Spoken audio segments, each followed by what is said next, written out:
Welcome guys to Chucky Tech's first build log. In this video we'll be putting together a machine I spec'd up for anyone looking to purchase a sub £500 gaming machine capable of running the latest 1080p games. This machine actually came in at $499 with Windows 10. Feel free to work through the contents bar at the side if you don't want to listen to me, but first we'll talk our way through the components I've chosen. The motherboard was a bit tricky. It's no secret that big brands like the ASRock range, aside from the extra features and better overclocking support, only give tangible performance increases at best. Unless you're feeling flush, you probably don't need them, and that's exactly what this build's all about. With that in mind, I give you the MSI H15M. With no support for overclocking Haswell's beefier i5 and i7s, the latest revision now has support for overclocking the well-known Pentium K processor. Great if you decided to go with that one on one of those builds. It's a MicroATX board with absolutely no bells and whistles, but will get the job done. Graphics card was easy. We went for a GeForce GTX 950, paired with the i5 is going to be capable of playing the latest games at 1080p. The card supports NVIDIA's dynamic super resolution technology, which is basically scaling down larger resolutions than your monitor is capable of and giving you a much clearer look in-game. The card's got support for MFAA, GameWorks, NVIDIA Game Stream, G-Sync ready, support for DirectX 12, GPU Boost 2.0, Adaptive VSync and OpenGL 4.5 and OpenCL support. In a build like this, there's really no point being fussy over RAM, so just get the cheapest kit possible in the size of your choice and you're good to go. In our case, that's an 8GB stick from Crucial, which leaves room for another if we need it later on. Same as the RAM, get the cheapest one possible in the size you want and you're on your way. If there's money in the budget, get an SSD, but for now we'll stick to a mechanical drive. In our case, we've gone for a Seagate 1TB, which is more than enough for OS, apps and games. The CPU was relatively easy. I knew I wanted a quad core, it had to be capable of playing the latest games, as well as all the usual tasks, and I was on an Intel chipset. With all that in mind, I chose the Core i5-4460. Yes, there's no hyper-threading, but the 4460 is a worthy CPU for this build. It's in the budget and it's more than capable, although if you do have the extra cash, it might be worth upgrading to a 4760K. Just remember, you won't be able to overclock with the board we've used. The PSU was easy. I've used them in many builds before, and with an 80+ bronze rating and 430 watts, you can't go wrong. With the Seasonic 430 Eco, it's cheap, powerful enough to run up to a 960, and you know it's good quality from Seasonic. What's not to like?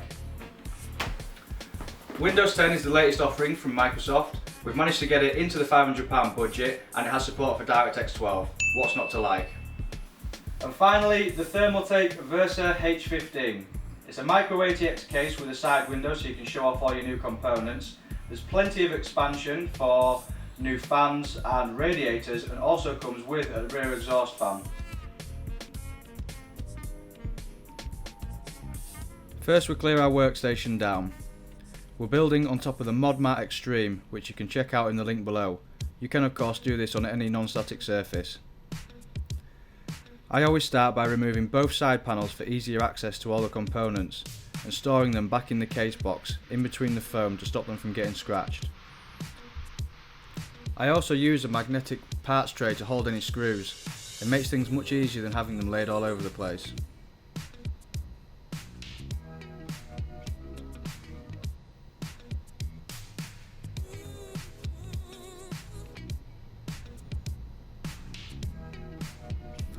I start by installing the power supply, making sure that the intake fan is on the bottom, as that's where our fan filter is on the case. Screw the power supply in using 4 of the hexagonal shaped screws that usually come with the unit. Putting together the heart of the PC is always easier out of the case, and that's exactly what we're going to do here. Starting with the CPU, Intel make it fairly easy to get it right. Just line up the arrow on the bottom left of the CPU socket cover with the arrow on the CPU itself. Drop it into the socket using the notches on either side to ensure it's snug, and lower the retention arm.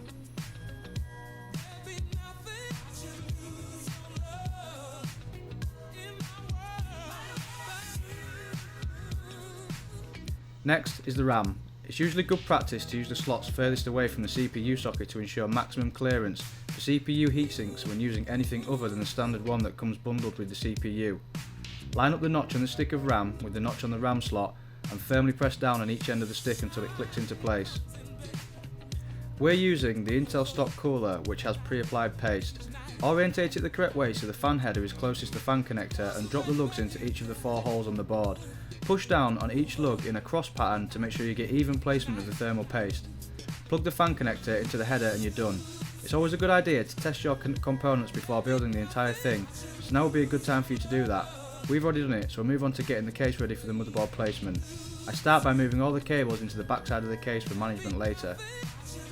Installing the motherboard without the I/O shield will be pretty devastating, so don't forget.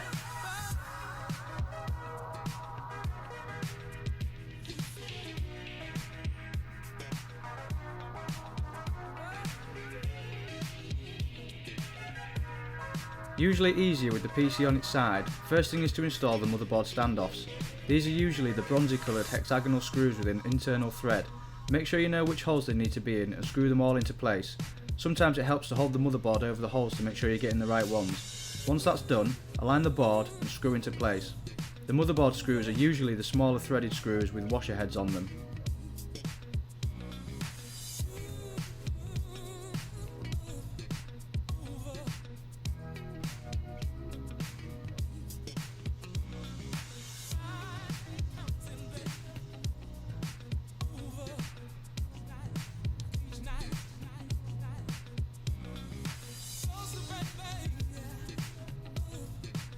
Next is to plan things like cable runs for fans and power leads. There are usually a few fan headers available, so plug your fans into the best placed ones, tidy the cable, and continue onto the power plugs.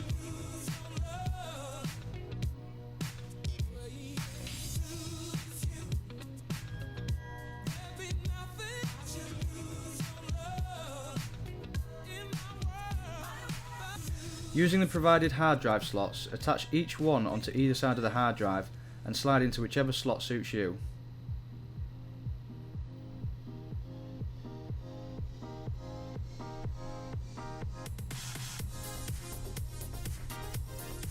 Attach any power leads and move on to more cable tidying.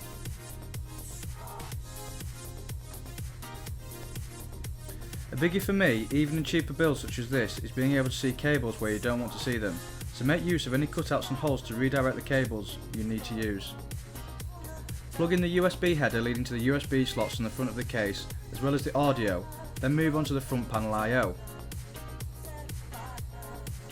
Using the manual provided with the motherboard, find out which connector goes where and get them all plugged in, then tidy up the cables.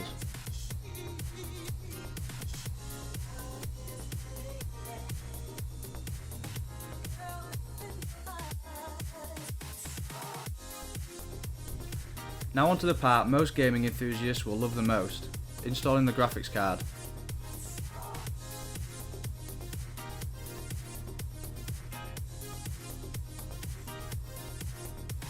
Remove the PCI slot covers on the case and slide it into place, making sure to plug it into the x16 PCIe slot on your board for maximum throughput, and using the same screws as you did for the PSU, screw the GPU into place.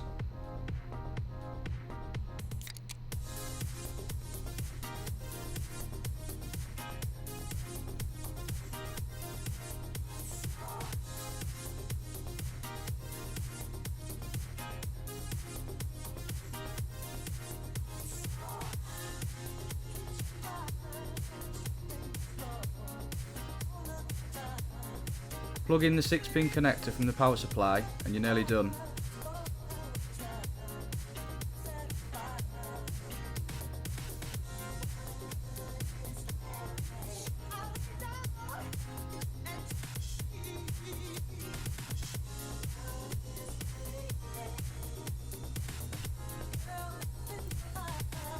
Using the SATA cables from the motherboard box, plug one end into the slot 0 or slot 1 SATA 6 port on the board, and the other end into your hard drive.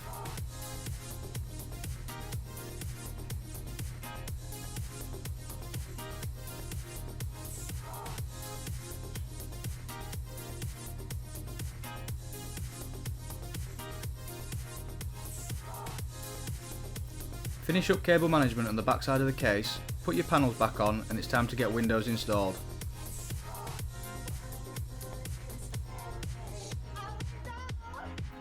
Next we move on to installing our software.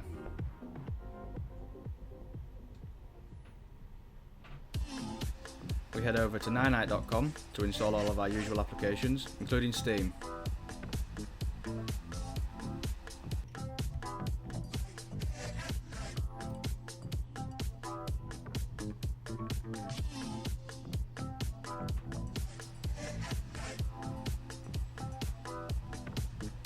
We'll then install Fraps for monitoring our frame rates.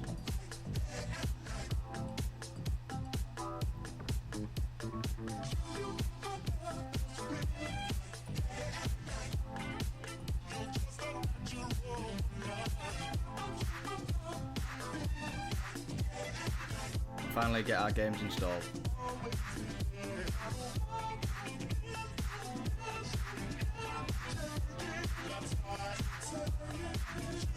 Our first benchmark was Tomb Raider with FXAA enabled and anisotropic filtering ×16.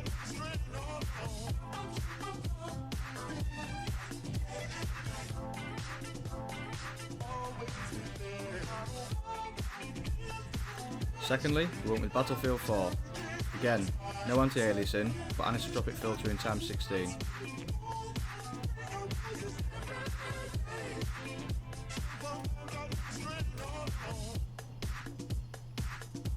And finally, what would the benchmark be without Crysis 3?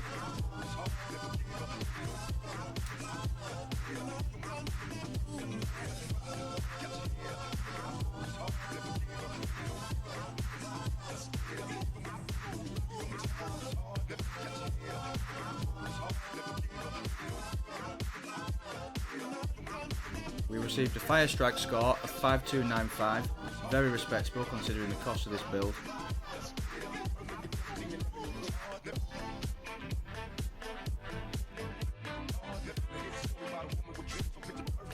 And that just about wraps it up. It should be noted, we did have to use a USB 3 to USB 2 adapter as our motherboard didn't support USB 3, but it's something we can live with considering the overall cost. There is the PC part picker link in the description if you'd like to build one yourself. Big thanks to Spar ICT for sponsoring this build log, and if you like the video, hit that like button. Any suggestions are always welcome, and we'll see you in the next video.